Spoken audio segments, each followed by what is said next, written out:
Waziri Mkuu wa Israel Benjamin Netanyahu amesifu uamuzi wa Rais wa Marekani Donald Trump wa kuishambulia Iran, akisema ni miujiza ya kibiblia. Waziri Mkuu huyo wa Israel Bwana Netanyahu ameonekana kupoteza nafasi yake wakati wa hotuba yake bungeni wakati alipokuwa na Rais wa Marekani Donald Trump aliyeshiriki katika hotuba ya bunge hilo la Senate, ambapo amemwambia Donald Trump kwamba ni moja kati ya viongozi waliosaidia katika kulipua Iran katika maeneo yake ya nyuklia huko Fordo, akisema ni moja ya miujiza ya kibiblia. Waziri mkuu huyo hivi karibuni alihutubia bunge ambapo alielezea kuunga mkono kwa dhati uamuzi muhimu uliotolewa na Rais wa Marekani Donald Trump, akitaja agizo la Trump la kulipua eneo la nyuklia la Iran huko Fordo kama moja ya miujiza iliyoonyeshwa kwenye Biblia. Kauli ya Netanyahu kuhusu uamuzi wa Trump katika hotuba yake ni kwamba alisisitiza umuhimu wa hatua ya kijeshi dhidi ya Iran, na alitaja shambulizi hilo kama wakati muhimu katika mapambano yaliyoendelea dhidi ya vitisho vya nyuklia katika eneo hilo. Israel na Marekani zililenga kuzuia kuenea kwa nyuklia katika eneo la Mashariki ya Kati, huku wakitazama Iran kama moja kati ya mataifa ambayo ni tishio katika eneo hilo la Mashariki ya Kati. Maoni ya Netanyahu yalikuja huku kukiwa na mvutano mkubwa kati ya Israel na Iran. Kiongozi wa Israel amekuwa akielezea wasiwasi wake juu ya malengo ya Iran ya nyuklia.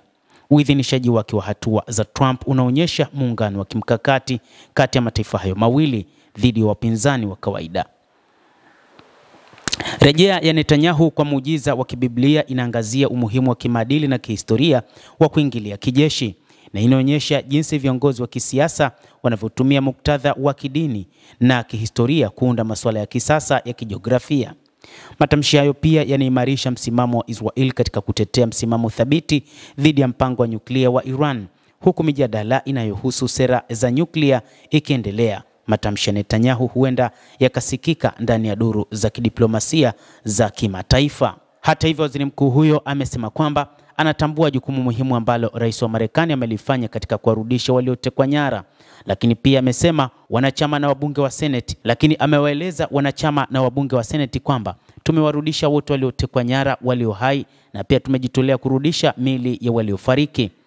Netanyahu aliongeza kwamba msimamo wa Trump wa kuunga mkono Israel na kutambua haki za kihistoria katika ukingo wa Magharibi kwa kusimama dhidi ya uongo dhidi ya Israel kwenye Umoja wa Mataifa ni moja kati ya kiongozi ambaye hajawahi kutokea katika taifa la Marekani. Amesisitiza kuwa hakuna rais wa Marekani aliyefanyia Israel mambo mengi kama rais wa sasa wa Marekani Bwana Donald Trump, huku akieleza pendekezo la amani la Trump kama hatua muhimu kuelekea amani na kuongeza, nimejitolea kwa amani hii, mmejitolea kwa amani hii, na tutafika katika amani hii ya pamoja. Mtazamaji wa The World News, hayo ndio tuliokuwa nayo wakati huu.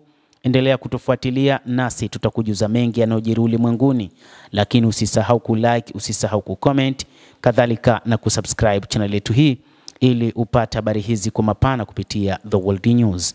Jina langu ni Adam Hussein. Endelea kuwa nasi wakati wote. Endelea kutufuatilia uyajue mengi yanayojiri duniani.